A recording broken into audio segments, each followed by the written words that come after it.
I'm going to review just a little bit of what's been covered already for those of you who may be new onto this program. And then I'm going to establish a new foundation in the universal heart and how we attend to brokenness, which is really traumatic experience. So when we started out, we really named that everybody has a gift. And what can happen, one of the greatest obstacles is doubt and confusion, doubting our gifts. And then in that doubting, there's a failure to name it and claim it and make ourselves small. And then on the other side of that is aiming too high for something that's rather grandiose and not being really able to achieve it because it's not realistic and it's not giving ourselves the opportunity to take all the steps on the journey to get there and all the learning that happens with that, all of the falling down and getting up again, falling down and getting up again. And that's how we really harness our gifts and cultivate the soil in which they can bloom forward. And the other thing that we looked at was how often people will forsake their own gifts and instead follow the gift of somebody else. I found a really great quote similar to what I had mentioned in the earlier program about how it's better to fail at your own dharma, fail at the effort of sharing your own gifts, than to succeed at the dharma of somebody else. And he says it like this: the soul would rather fail at its own life than succeed at someone else's. That's a very powerful quote. Often our gifts come forward, like we really get to hone in on them when there's a tragic event. Because essentially, for our gifts to truly mature and blossom, there needs to be a greater benefit involved. And Walt Whitman is a beautiful example of this. It took him quite a long time to become, to share his gift as a poet. And shortly after he published the book, or it was published, Leaves of Grass, which is an incredible piece of literature. So he's become very popular because of that. And many people would say that he's also a sage because there's great wisdom in that. And you can tell that he not only was able to share his gift, but in order to do that, he had a deep recognition of who and what he is. And that's really the foundation of all of this, is the discovery of who you are and landing in the presence, in the middle of your own life, discovering who you are, and then what you bring forth from there. Because what you do not bring forth will destroy you, and what you do bring forth will save you, as stated so well in the Gospel of Thomas. But to finish about Walt Whitman, is after he published this book, 6 years later was when the Civil War began. And that was a cataclysmic event. Just right now we're in a cataclysmic event, which isn't just happening in one part of the world. It's not just impacting, say, America. It's impacting the entire globe. So everybody is feeling this and we're all in it together. So this is a cataclysmic event in which happened with him is he became a volunteer nurse for the army. So what he did is he went to the hospitals and the infirmaries and began to visit men who were wounded, who were very brokenhearted, sick, dying, alone, and devastated. They were brokenhearted. And so what he found in visiting these men, that his truest calling came forward. And why I say this is because he was serving a greater need. And so his gift wasn't about poetry anymore. It was about serving something greater than himself. And there's nothing that gave him more meaning than this. And what he said about it, as he brought them food, candy, cigarettes, but most importantly, he brought his presence. And he was a storyteller, and he would stay at people's bedside for hours on end. And what he said is, I only gave myself, but what I got was the boys. So he got their hearts. He got their vulnerabilities. He got their reaching out in their greatest need, in their sorrow, in their pain, in their grief. And there was nothing that touched him more than this. So I think this is such a beautiful story, and there are so many like this to acknowledge right now, whether that be in your personal life right now, immediately. Maybe there's somebody who's sick, depressed, feeling broken. Maybe that's you, or somebody around you that you know about. And what does that call forward in you? Now, if we haven't resolved our own brokenness, oh, believe me, there's absolutely no judgment on that. Because everybody has traumatic experience. Everybody has periods throughout their life where brokenness happens. So we have to go back to the beginning, to that remembering of our own birth. So when we're able to remember our own birth, and we just begin there's a pausing and a slowing down that can happen. And what this allows is for us to have a greater compassion, so that when those around us are maybe reacting rather than responding, and the greatest reaction when something traumatic is triggered is fear. And when we're in fear, we behave in all different sorts of ways, and we can't even control it. And often that fear is stemming from some earlier experience, usually in childhood, that hasn't been held. It hasn't been sheltered yet in the heart. So here, I called this program Sheltering in the Heart, because it's not just personal anymore. It's not personal. There's a universal catastrophe happening. It's getting our attention. And it's calling us into this universal heart. And I said this last week, like when we're bringing forth what is within us, our own gift, say we're responding from our hearts, we light up.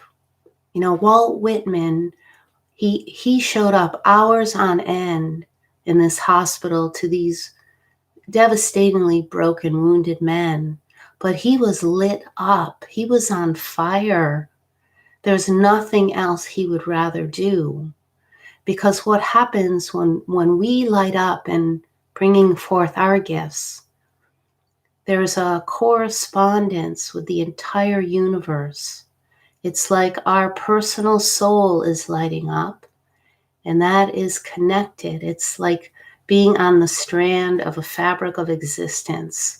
And as we light up here, all these other parts of the fabric of existence, the universal soul, the universal heart, is then lighting up and benefiting. And so we're living in this mutual reciprocity of goodness as we bring our goodness forward. And then there's more energy available not only to us, but to everyone around us. We're not in doubt. We're not in judgment. The mind is on pause. So I want to invite the possibility that it is truly possible for each and every one of us to respond from this universal space of kindness, of compassion, of deep care. So let's continue to go back to the beginning of when we were all born. So you may not remember, but not every birth is an easy one. So many different circumstances can take place. Sometimes the mother or the family isn't prepared and the birth comes early. So let me right here define trauma as an event that takes place that we're not prepared for. There's no warning. Well, in a birth, if you're pregnant, there's a warning. But for the other people around and other different kinds of experiences, something happens suddenly and we're not prepared, or we don't have the resources, the tools, the capacity to deal with it. So what ends up happening is the brain is activated, and there's the primitive brain is activated.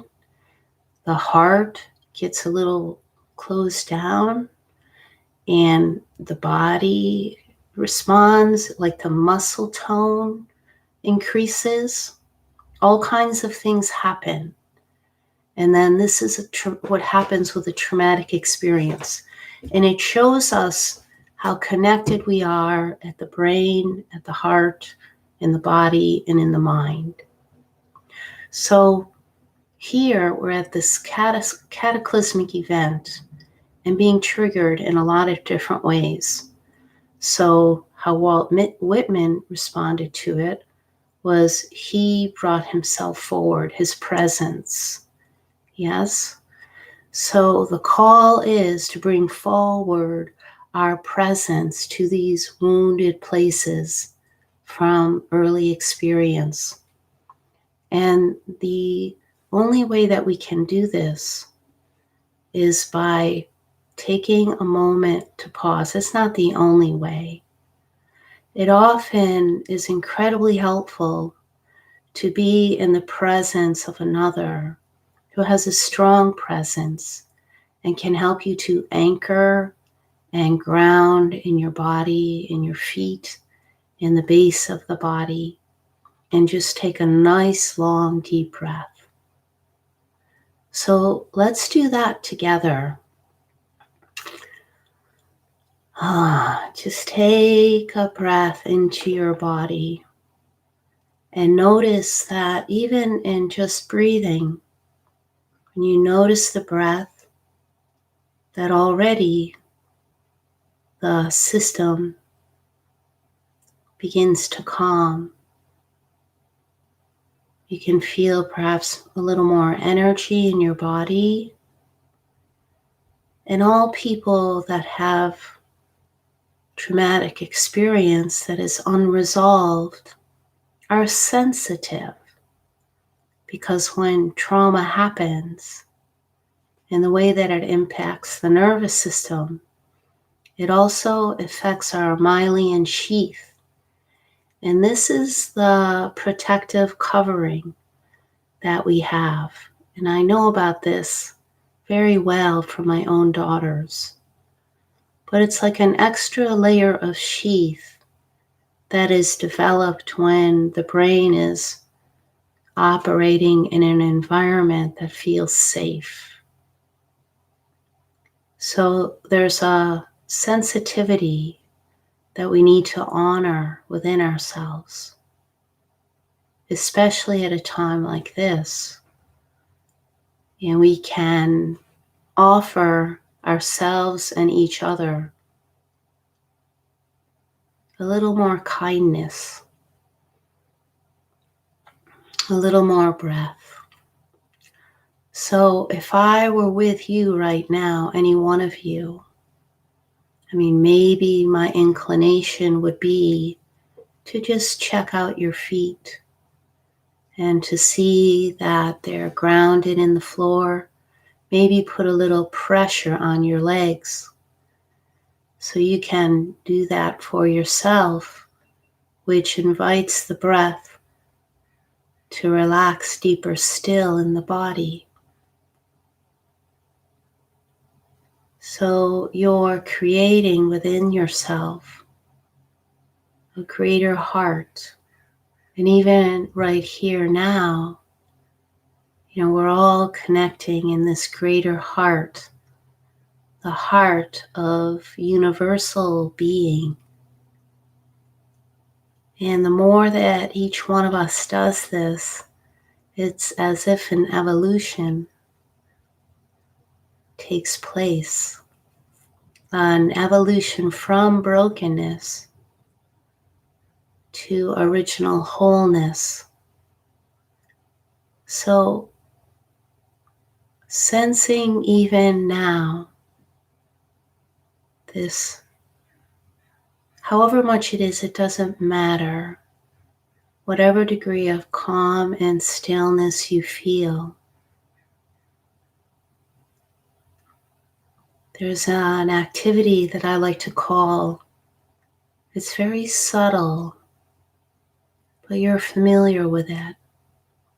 It's called savoring. Savoring. So to whatever degree of calm you feel, you savor it like a delicious meal, a wonderful piece of nourishment for your nervous system, for your body, for your brain, for your heart. So rather than shutting off and closing down, we can soften and receive nourishment right here, now, from ourselves and from this universal heart.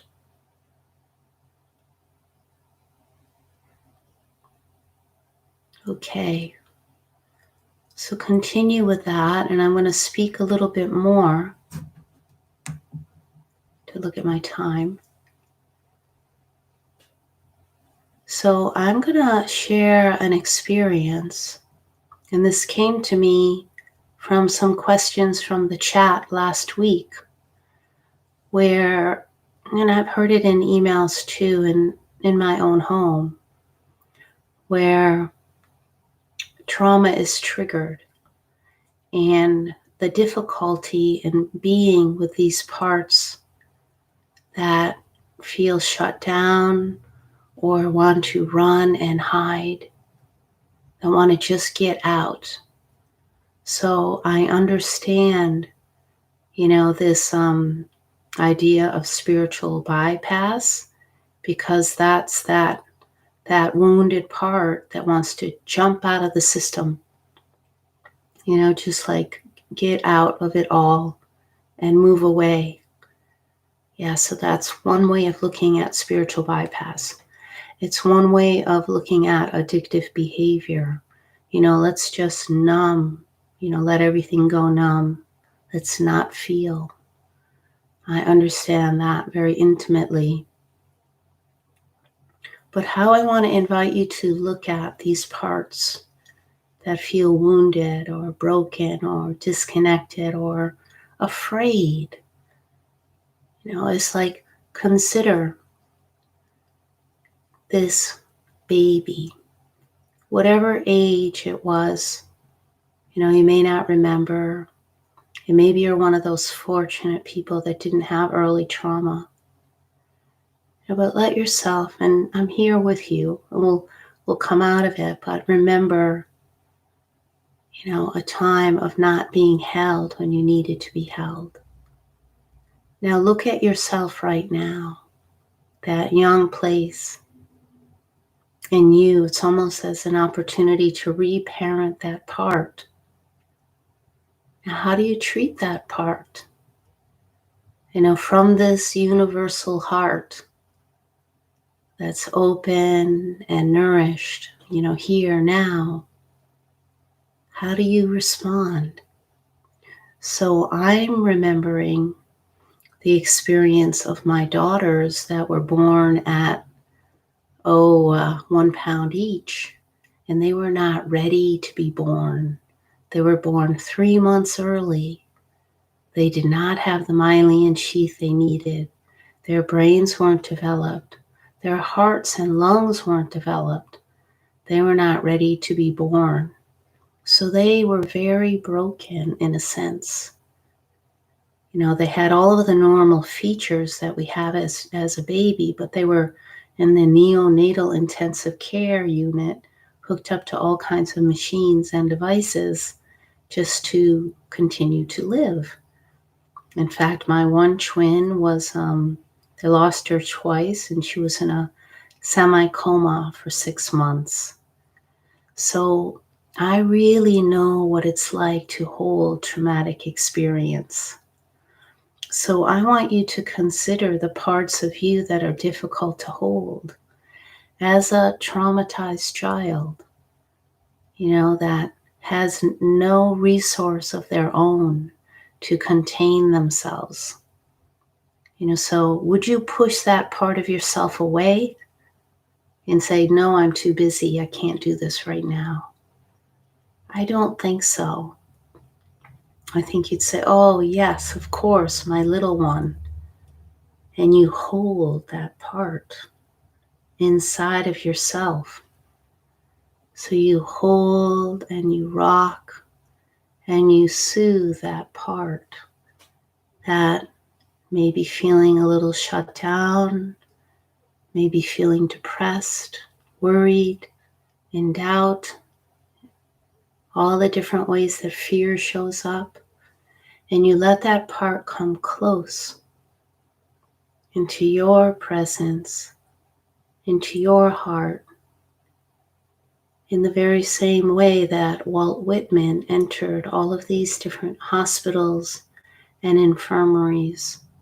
Day in and day out, he visited thousands of men and sat at their bedside and held their hands. Just like that, you offer yourself to yourself for as long as that holding needs to happen. Now, for my babies, they needed to be held for many years. And still, even now, there are times, because not all of the trauma has been resolved, of course, but they're very healthy and they get stronger in their nervous system all the time because they do live in a safe, caring environment. And this is what the activity of Dharma is. It's not about checking out or leaving or even getting comfortable on a meditation cushion. It's cultivating safety and presence and holding and showing up in your own life so that you cultivate an environment where your gifts can blossom to their fullest.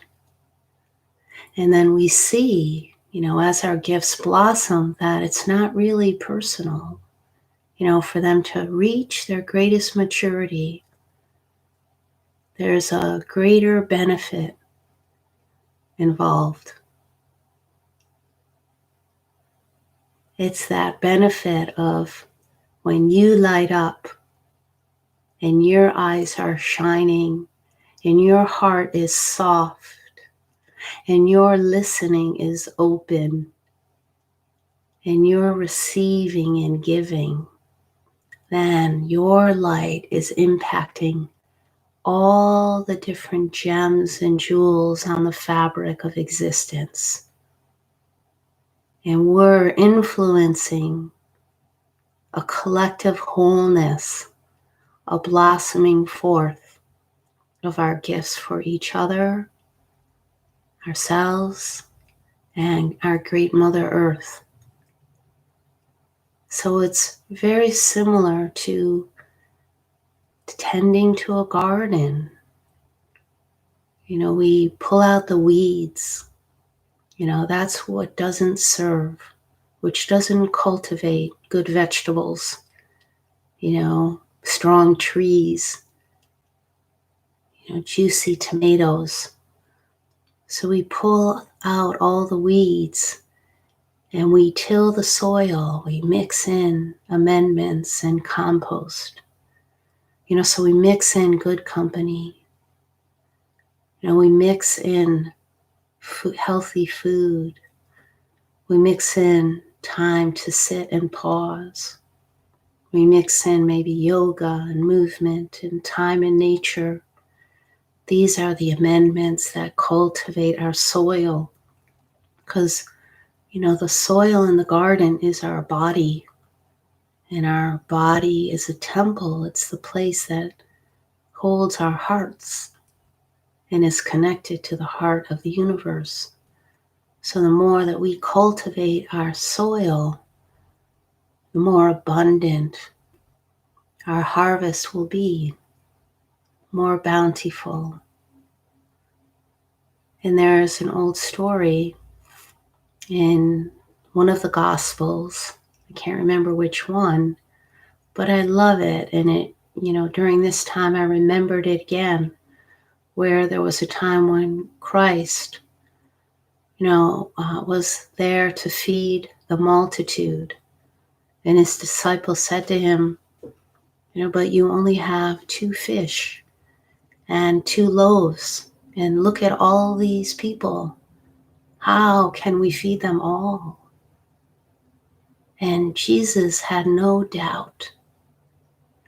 He had no doubt, because it was in the sharing, in the bringing forth of 2 fish, of 2 loaves, that they multiplied. And there was more than enough for everyone. There's always more than enough. In the beginning of this pandemic, as fear was activated, there was this kind of hoarding going on and concern of not having enough for yourself. And many things are getting bought out in the markets. Yeah. Yeah, and that's fear acting. But this story is showing us something very different in the sharing of our gifts. That there's always enough to go around. There isn't any need of competition. We're all unique in our expression. We don't need to try to live someone else's dharma. It's better to fail in our own and learn along the way. Yeah, and borrow stories of those, like all the stories that I have read recently, and I've read many because I'm really on fire right now about gift. The gift of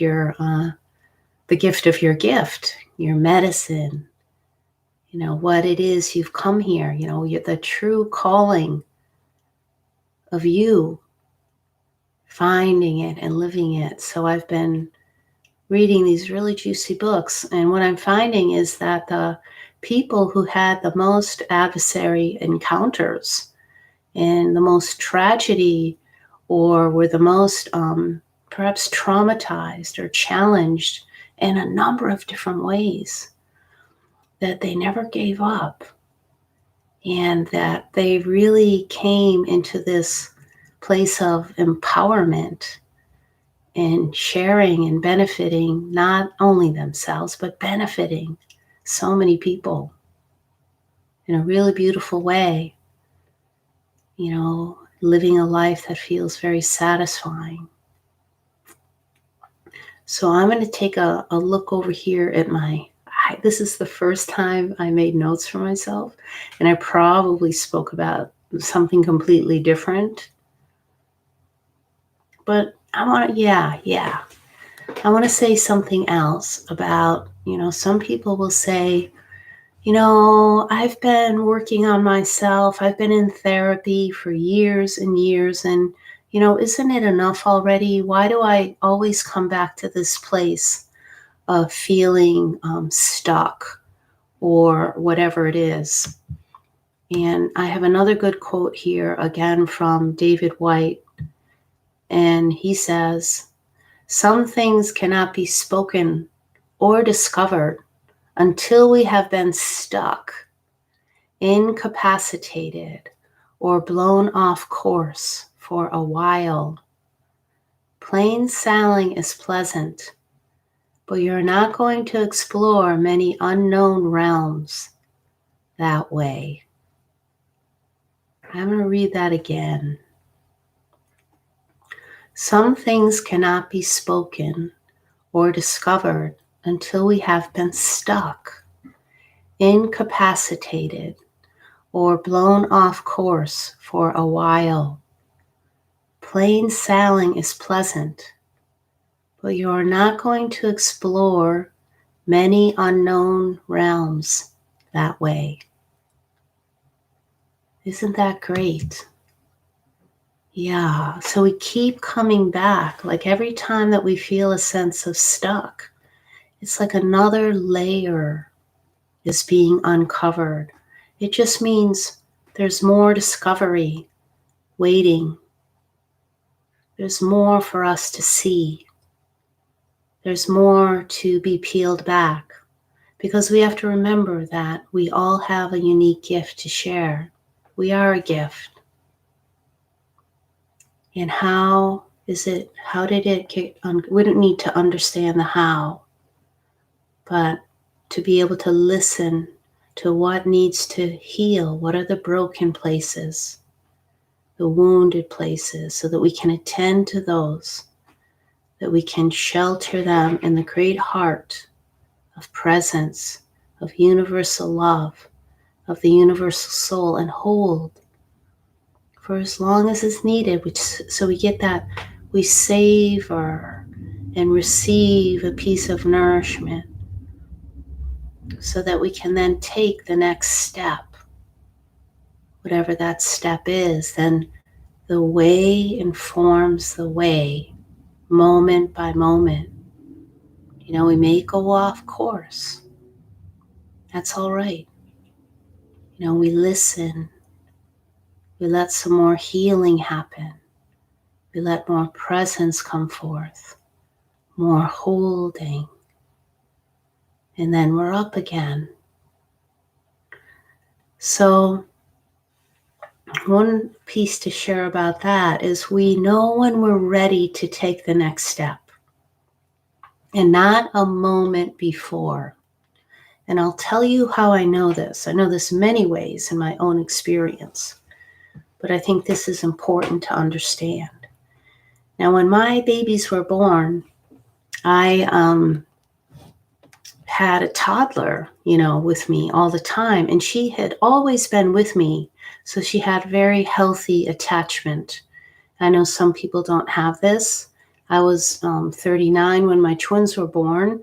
So I had already, read all the books, and I knew I learned a lot from my own therapy from a dysfunctional family. I was not interested or willing to cultivate dysfunction in my own family. So I did a lot of work to prepare for having children. So Autumn was my first child, and I practiced what they call attachment parenting. So I had her with me all the time, and I really couldn't imagine having her not with me. It just felt like the most natural thing. So when the babies came 3 months early, I was helicoptered to Stanford, and this was a complete surprise. None of us were ready for this, and I couldn't bring my toddler with me. And I was away from her for the first time in this really unknown, situation. at the hands of the Western medical profession, which is something that I never really had any interaction with. I had a midwife, I had Autumn at home, and I was planning to have my babies at home. And it didn't turn out that way. And once I had entered into the hospital, it was really, there was no turning back. I really became captive in a sense. I felt like it was, this is going to sound like a strong term, but it really felt very much like a hospital rape. And they did not listen to my body. I was in their hands, and regardless of what I said, it didn't matter. And within 3 days, my babies were born by an emergency C-section, which makes absolutely no sense to me. And, then they handed me these babies that were smaller than my hands. And then that was my job to take care of them. Always spent 4 months in the neonatal intensive care unit with my little toddler, coming in and out at different times, trying to figure out, I just still even feel that, to imagine to be that little child, wondering, what the heck is going on? Where is my mommy? And who are these new beings, that she is holding all the time? What about me? Well, my mom did come to visit, which was a wonderful thing. And there were some nurses that could hold my, babies in the neonatal intensive care. So I did get to hold my toddler. And I hadn't weaned her yet from nursing.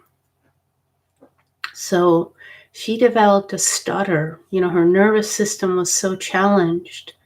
She would come to me and she'd say in a stutter, mommy, mommy, mommy, me, and just stutter. I nurse.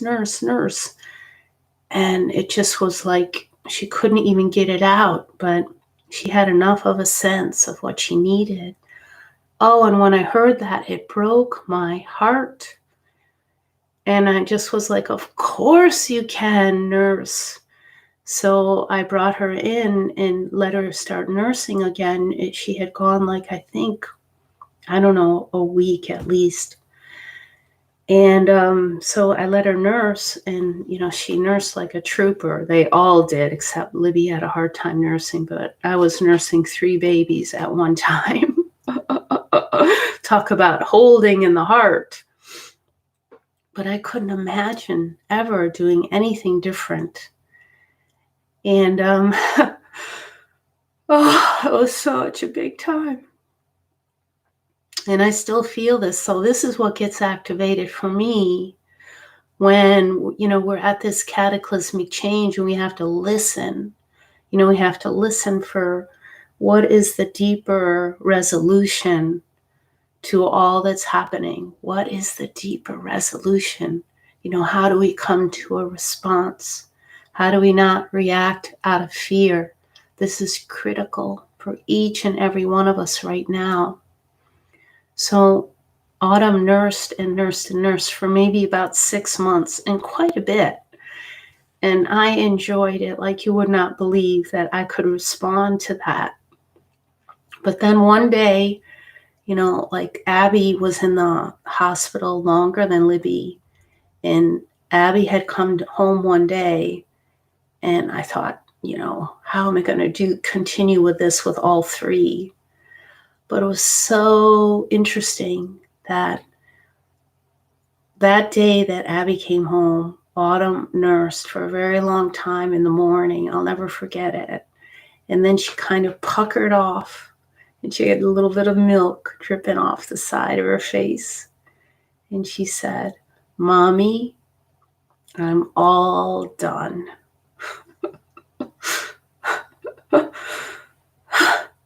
And she was met. She knew it. She said, "I'm done. I'm ready. I'm ready to not be at your breast." So we don't know until we know.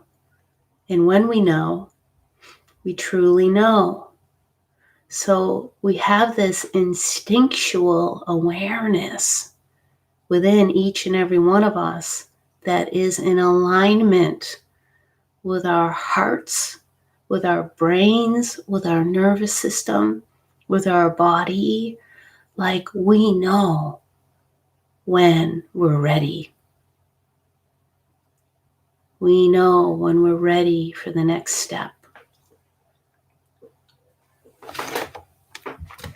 I need a tissue, so let me just take a moment. We know when we're ready for the next step. And on the other side of this is so important.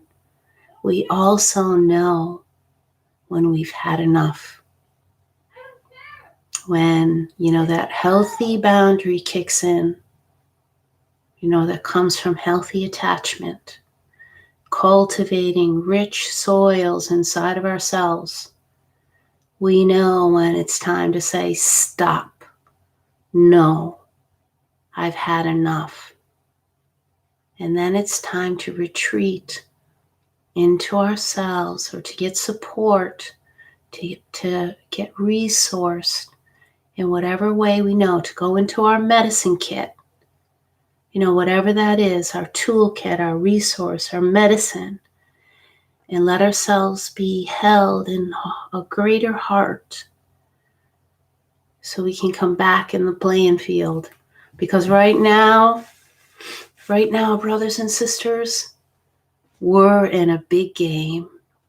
It's a big time right now for all of us. And it's either wake up,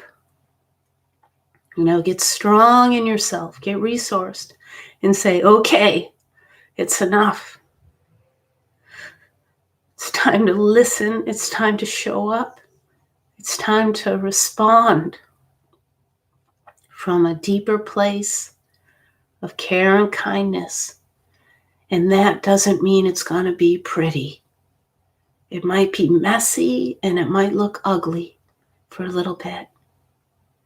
And we need to be willing to show up anyways, just like Walt Whitman did.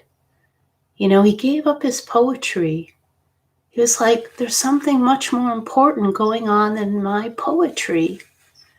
And he set it aside. And he went and he held those wounded men. He brought them his presence. And that's what Mother Earth is calling for right now. She's calling for a hug. All the trees are calling for us to hold them, not to tear them down.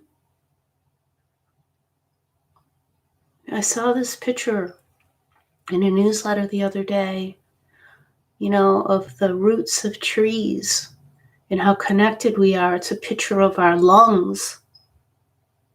We need our trees. We need a collective response from the heart, the universal heart, all of us in this together. And if we have stuff that we need support with, we need to be willing to reach out and get the help that we need. To listen to your birthright. You're here as a gift. You're here as a gift. And to bring that gift forward and not to doubt it. Not to let your past get in the way of that. Because right now, we need to be soldiers of love. We need to let our brokenness be mended. And we need to stand as warriors of love. Whew. I didn't write any of that down in my notes. I love you all so much. Thank you for showing up. Thanks for letting me be real. I can't even see you, but I trust you that you're here listening. Thank you so much. It really helps me if you do subscribe to my station and like and share and comment. And, it's really my intention is to benefit people. I'm here for a greater purpose.